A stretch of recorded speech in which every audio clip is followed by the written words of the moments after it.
A graça e a paz, tudo bem com vocês? Eu sou o apóstolo Silmar Fernandes e este é mais um vídeo do curso Seja um Libertador. Meu amigo, minha amiga, esse curso são mais de 300 vídeos do apóstolo Silmar Fernandes falando sobre libertação, coisas que provavelmente você nem sabe que existe, nunca ouviu falar, e outros tipos de vídeos também a respeito da palavra de Deus. E eu quero falar nesse vídeo sobre o demônio que cega o entendimento daqueles que não creem. O demônio que cega o entendimento daqueles que não creem. E eu quero ler a palavra de Deus que está no livro de 2 Coríntios, capítulo 4, no verso 3 e 4. Está escrito assim, preste atenção. Mas se ainda o nosso evangelho está encoberto para os que se perdem, está encoberto, nos quais o Deus desse século cegou o entendimento dos incrédulos, para que não lhes resplandeça a luz do evangelho da glória de Cristo, que é a imagem de Deus. Meu amigo, minha amiga, aqui nesse texto que eu acabei de ler, a palavra de Deus, a Bíblia Sagrada, nos traz uma importante revelação. Porque a Bíblia, ela foi escrita para nos revelar a existência do mundo espiritual e de seres espirituais que atuam neste mundo espiritual, afetando a vida das pessoas no mundo natural. Nós lemos aqui e muitas vezes nós nos perguntamos, puxa, por que essa pessoa não converte? Essa pessoa tem uma vida tão difícil, por que essa pessoa não converte? Por que ela não enxerga a verdade? A Bíblia nos dá a revelação, em 2 Coríntios, no capítulo 4, no verso 3 e 4, que existe uma cegueira espiritual, uma cegueira que está na vida daquele que não crê, na vida dos incrédulos. Só que o texto nos revela que essa cegueira mental, ela é produzida pelo próprio Satanás. Que o Deus desse século, que é Satanás, que é o Deus que comanda essa estrutura social, esse sistema de vida na terra, que Satanás ele cega o entendimento dos incrédulos com uma intenção.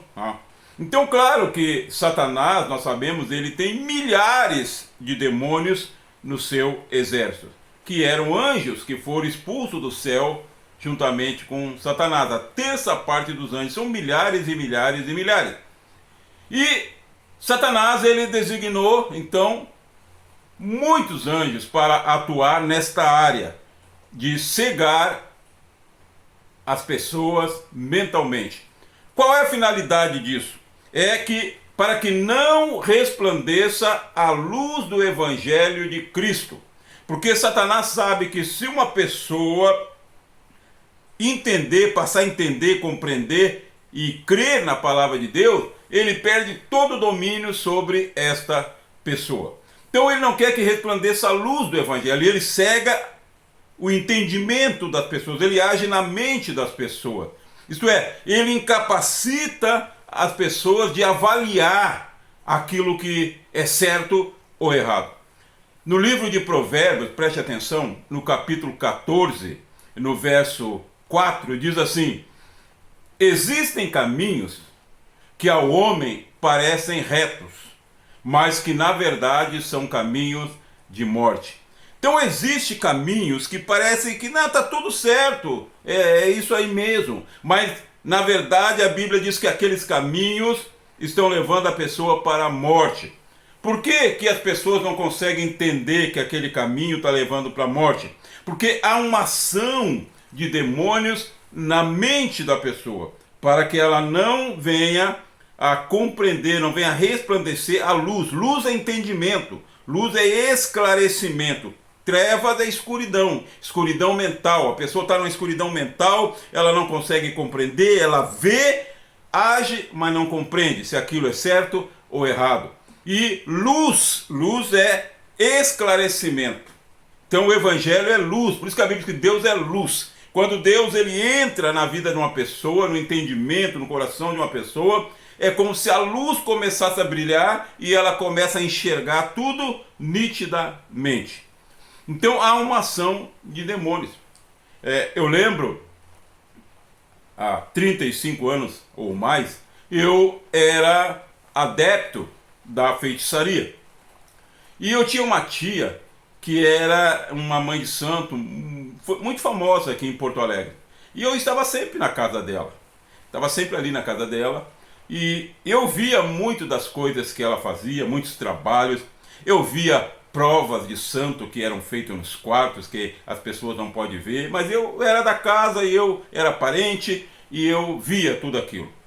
Inclusive eu fiz todos aqueles pactos, né? Eu fiquei 7 dias num quarto escuro, coberto de sangue, enfim.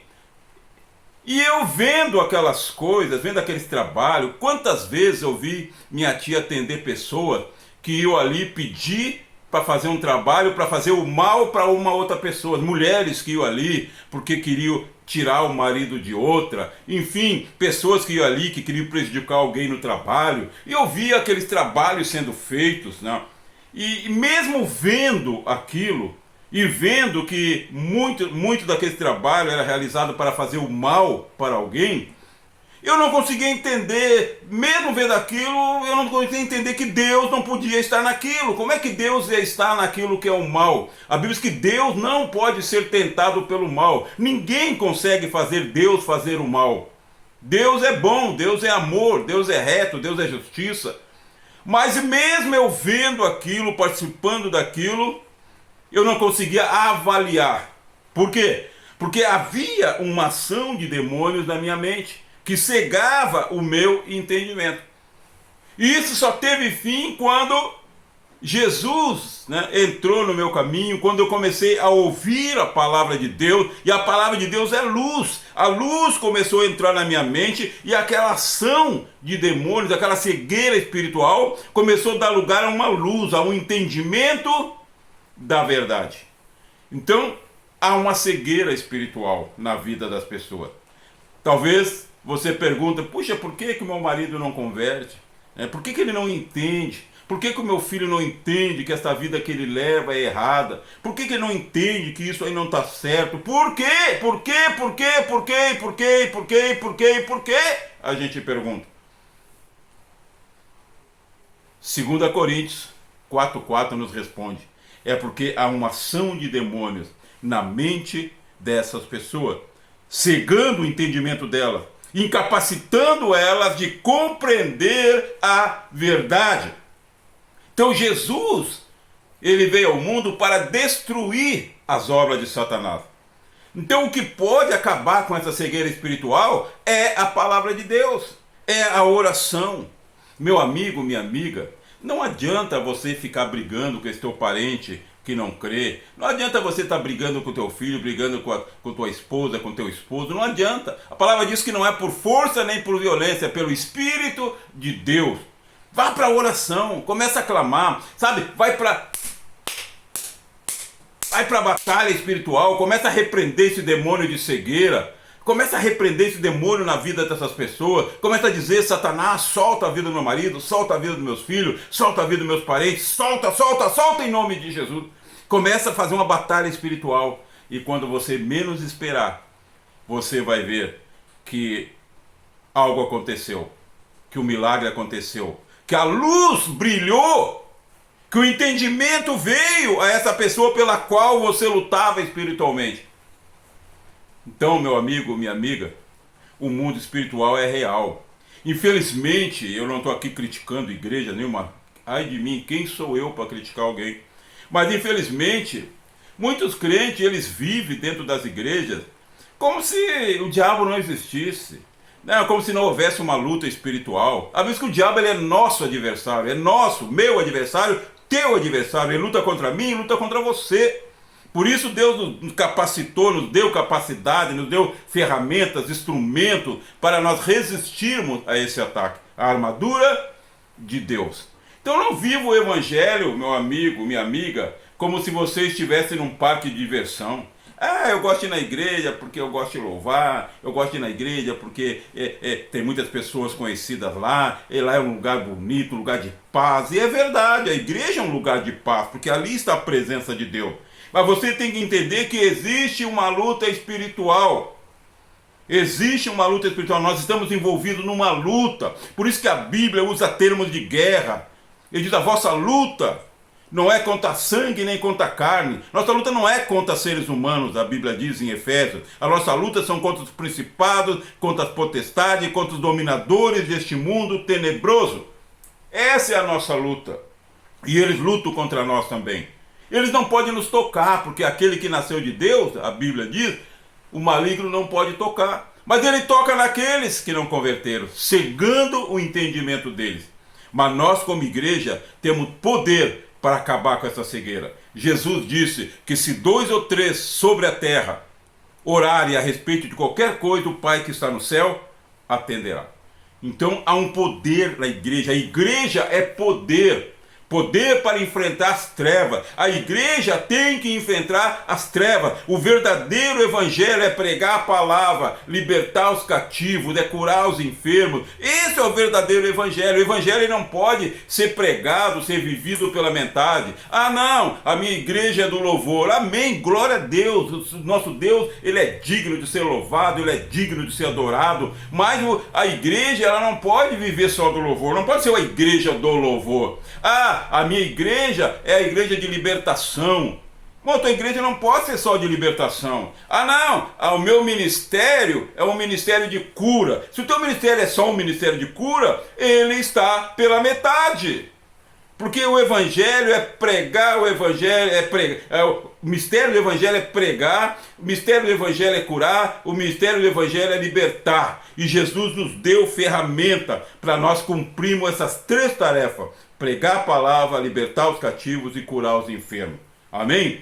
Que Deus te abençoe muito e muito. Fica firme, fica firme. Não desiste não, não desiste não. Essa cegueira espiritual, ela vai desaparecer. E a luz de Deus vai brilhar na tua vida, na vida das pessoas que tu clamar por elas, que tu lutar por elas. Que o Senhor abençoe a ti, a tua família e tudo de bom. E aguarde o próximo vídeo do apóstolo Silmar Fernandes.